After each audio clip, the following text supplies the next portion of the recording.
சொந்தங்களுக்கு வணக்கம். மீண்டும் அனைவரையும் சந்திப்பதில் மிக்க மகிழ்ச்சி. இந்த வீடியோவில் பிரான்ஸ் நாட்டில் வாழ்ந்து கொண்டிருக்கின்ற ஒரு பிராமணர் ஒருவர், கோயில் ஐயர் ஒருவர் இங்கே இருக்கின்ற ஒரு விதவை பெண்ணை கர்ப்பமாக்கி அந்த பெண் குழந்தை பெற்ற சம்பவம் ஒன்று பதிவாகி இருக்கிறது. இது சம்பந்தமாக தான் இந்த வீடியோவில் பார்க்க போகிறோம். அதுக்கு முன்பதாக என்னுடைய சேனலுக்கு புதிதாக வருவர்கள் என்னுடைய சேனல் வந்து சப்ஸ்கிரைப் பண்ணுங்கள், லைக் பண்ணுங்கள், கமெண்ட் பண்ணி ஆதரவு தாங்க. நான் உங்கள் தோழன் ரதன் துருவ மீடியாவுக்காக. இந்த விஷயங்கள் எல்லாமே ஏதோ ஒரு விழிப்புணர்வுக்காக தான் அவங்களோட பகிர்ந்து கொள்கிறோம். நீங்கள் செய்கின்ற ஒரு சில தவறுகள் ஒட்டுமொத்த குடும்பத்தையும் தவறான பாதைக்கு அல்லது தவறான இழிச்சொல்லுக்கு வந்து சமூகத்தில் கொண்டு போய் சேர்த்துவிடும் என்பதற்காக இந்த விஷயத்தை வந்து நான் அவங்களோட பகிர்ந்து கொள்கிறேன். அது மட்டும் இல்லாமல் இது பற்றிய உங்களுடைய கருத்துக்களை வந்து நீங்கள் என்னோட பகிர்ந்து கொள்ளலாம். அண்மையில் சமூக ஊடகங்களில் பெரிதாக பேசப்பட்ட விஷயங்களில் ஒன்று, இந்த ஃப்ரான்ஸில் கோயிலில் எல்லாருமே ஒரே சாரி கட்டி கொண்டு வர வேண்டும் அப்படி என்று சொல்லி பேசிய ஒரு விஷயம் சமூக ஊடகங்களில் பெரிய ஒரு பேசு பொருளாக இருந்தது. இது சம்பந்தமாக ஒரு சில தகவல்கள் வெளியாகி இருக்கின்றன. உண்மையாக பொய்யா எனக்கு தெரியவில்லை. ஆனால் யாராவது இருந்தால் கருத்தை சொல்லுங்கள். ஒரு குறிப்பிட்ட சாரியினுடைய விலை 30 to 40 யூரோ அப்படின்னு சொல்லி கோயில் குருக்களினுடைய வேண்டப்பட்ட நபர்களினால் இது விற்பனை செய்யப்பட்டது அப்படின்னு சொல்லி தகவல் வெளியாக இருக்கிறது. அது மட்டும் இல்லாமல் அந்த கோயிலுக்கு வந்த கும்பிட்ட அத்தனை பெண்களையும் வந்து ஒரு தவறான பேரில் வந்து சமூக ஊடகங்களில் சித்தரித்திருந்த விஷயங்கள். அது மட்டும் இல்லாமல் இப்படி சமூக விழுமியங்களுக்குரிய வேலைகளை ஒரு சிலர் செய்வதனால ஒட்டுமொத்த இனத்துக்குமே வந்து இது ஒரு கேவலமான இழிச்சொல்லாக இது வந்து பேசப்பட்ட ஒரு விஷயம் வந்து சமூக ஊடகங்களில் காணக்கூடியதாக இருந்தது. அந்த விஷயங்கள் அப்படியே இருக்கின்ற பொழுது, இந்த விஷயங்கள் பேசப்படுகின்ற பொழுது இப்பொழுது வந்து இன்னொரு சம்பவம் ஒன்று பதிவாகி இருக்கிறது. இங்கே பிரான்சினுடைய பரிசில் இருக்கின்ற கோயில் ஒன்றில் தொடர்ச்சியாக வழிபட வந்த பெண் ஒருவர் வந்து அவர் விவாகரத்தான பெண் அப்படின்னு சொல்லி கோயிலினுடைய அந்த பூசகர் வந்து பார்த்தீங்கன்னா அந்த பெண்ணோடு ஆரம்ப கட்டத்தில் வந்து சகஜமாக சரளமாக பேசி ஆரம்பித்த அந்த உறவு, அதுக்கப்புறமா கோயிலில் வந்து வருவது, பேசுவது, தொட்டு பேசுவது, உறைஞ்சி பேசுவது, இவ்வாறான சம்பவங்கள் இடம்பெற்று வந்ததாகவும் சொல்லப்படுகிறது. அந்த நகர்வுகள் அப்படியே நகர்ந்து கொண்டு சென்ற பொழுது குறிப்பிட்ட பெண்மணிக்கும் இந்த கோயில் குருக்களுக்கும் இடையில் வந்து தொடர்புகள், நெருக்கமான தொடர்புகள் வருகிறது. தொலைபேசி பரிமாற்றங்கள் இடம்பெறுகின்றன. அதுக்கப்புறமாக இருவருமே வந்து தொலைபேசியில் பேசுகின்ற பழகுகின்ற விஷயங்கள் இடம்பெற்று இருந்ததாகவும் சொல்லப்படுகிறது. காலங்கள் நகர்ந்து கொண்டிருக்கின்ற பொழுது இந்த தொலைபேசி உரையாடல்கள் அதனை தாண்டி இருவருக்கும் இடையில் இருக்கின்ற ஒரு நெருக்கத்தை உருவாக்குகிறது. இதன் விளைவாக குறிப்பிட்ட பெண்மணி கர்ப்பமாகறாங்க.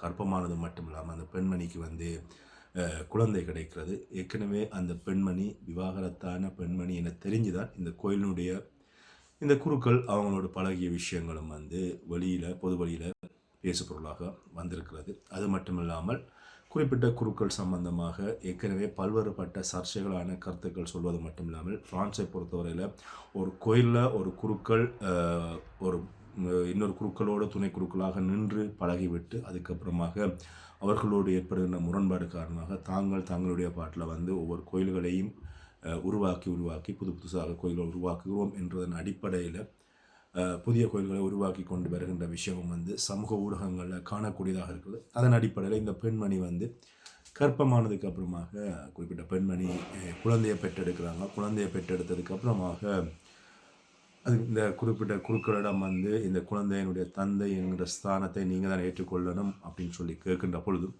குறிப்பிட்ட குருக்கள் அதுக்கப்புறம் மறுத்துவிடுறாங்க.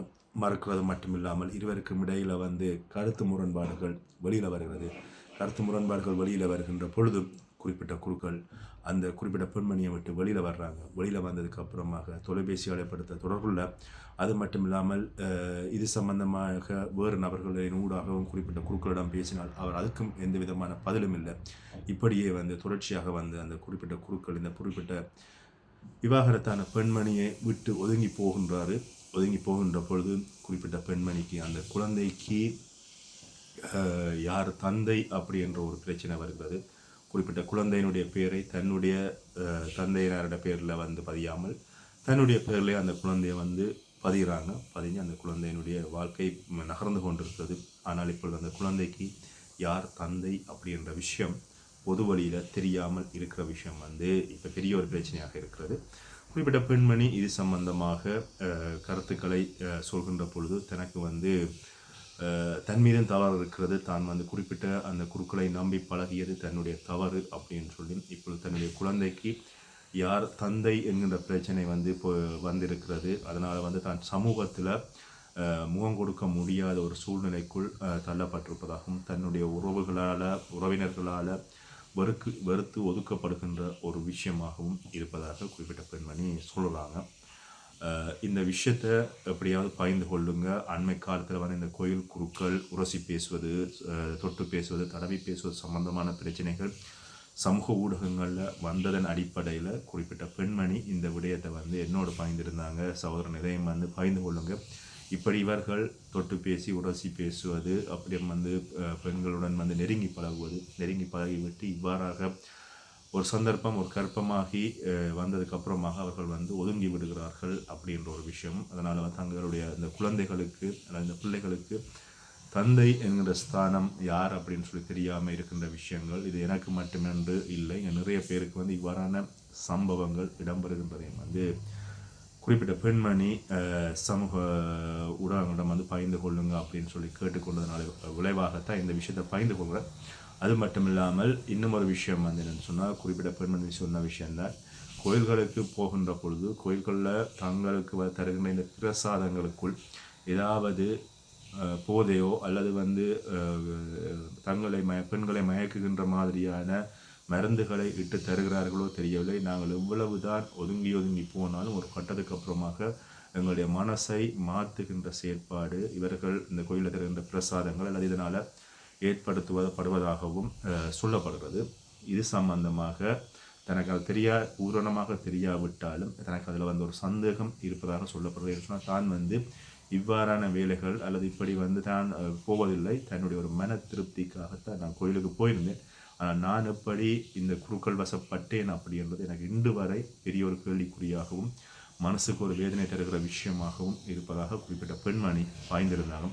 உண்மையில் இந்த விஷயத்தை உங்களோட பகிர்ந்து கொள்கிறதுல மட்டும் இல்லாமல் அண்மை காலங்களாக இந்த கோயிலில் குருக்கள்மார் அல்லது இந்த பிராமணர்கள் அல்லது அந்தணர்கள் அப்படின்னு சொல்லப்படுவார்கள் என்று சொன்னால், இங்கே வந்து இந்த குருக்கள், பிராமணர், அந்தணர் இதுகளில் வந்து நிறைய டிஃப்ரெண்ட் இருக்கிறது.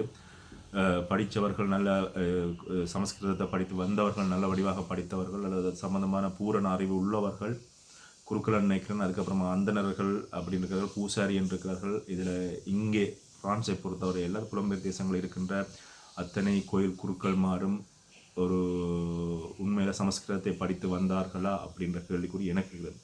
அது மட்டும் இல்லாமல் எங்கே போனாலுமே இந்த சுக்லாம் வர்ணம் சசிவர்ணம் சதுர்புயம் இதை மட்டும்தான் சொல்லி தீபாராதனை காட்டுவதும், உங்களுடைய பெயர்களை சொல்லி தீபாராதனை காட்டுவதும் மட்டுமாகவே இருக்கிறதே ஒழிய யாருமே இங்கே வந்து பார்த்தீங்கன்னா உண்மையான மந்திரத்தை சொல்லி ஒரு கோயிலுக்கு அர்ச்சனை செய்வதோ அல்லது வந்து பூஜை செய்வதோ இல்லை. அது மட்டும் இல்லை, இன்னும் ஒரு விஷயம் என்ன சொன்னால், ஒரு காலகட்டத்தில் நாங்கள் ஒரு காய்ச்சலோ தடிமனோ அல்லது ஏதோ ஒரு பிரச்சனைன்னு சொல்லி ஒரு குருக்களிடம் போனோம்னு சொன்னால் அவர்கள் சொல்கின்ற அந்த மந்திரத்தின் அடிப்படையில் அந்த குறிப்பிட்ட அந்த வருத்தம், அது காய்ச்சலாக இருக்கலாம், தடிமனாக இருக்கலாம், இன்னமும் இருக்கலாம், அது வந்து உடனடியாகவே மாறுகின்ற விஷயம் வந்து உங்கள் எல்லாருக்குமே தெரியும். ஆனால் இப்பொழுது வந்து இருக்கின்ற ஒரு அந்தனர் ஒரு நூல் கட்டினா கொடுத்து எதுவுமே வந்து எந்த ஒரு மாற்றங்களும் இதுவரை யாருக்கும் இடம்பெற்றதாக சரித்திரங்கள் இல்லை. அதனால் இப்போ இருக்கின்ற இந்த குருக்கள்கள் உண்மையான குருக்கள்கள் என்பதை தாண்டி பணத்துக்காக ஒரு கோயிலை அல்லது ஒரு மதத்தை வியாபார ரீதியாக மாற்றுகின்ற செயற்பாடுகளில் ஒரு சில அந்தணர்கள் இருப்பதனால ஒட்டுமொத்த அந்தணர்களுக்கும் அல்ல ஒட்டுமொத்த குருக்களுக்கும் ஒட்டுமொத்த சிவாச்சாரியர்களுக்கும் இது வந்து ஒரு அவப்பெயரை ஏற்படுத்துகின்ற ஒரு செயற்பாடாகத்தான் இங்கே வந்து இது பார்க்கப்படுகிறது. கோயில்கள் ஒவ்வொரு கிராமத்திலும் பிரான்ஸை பொறுத்தவரையில் ஒவ்வொரு வீடுக்கு வீடு கோயில்கள் வந்து இப்போ உருவாகி இருக்கிறார்கள்.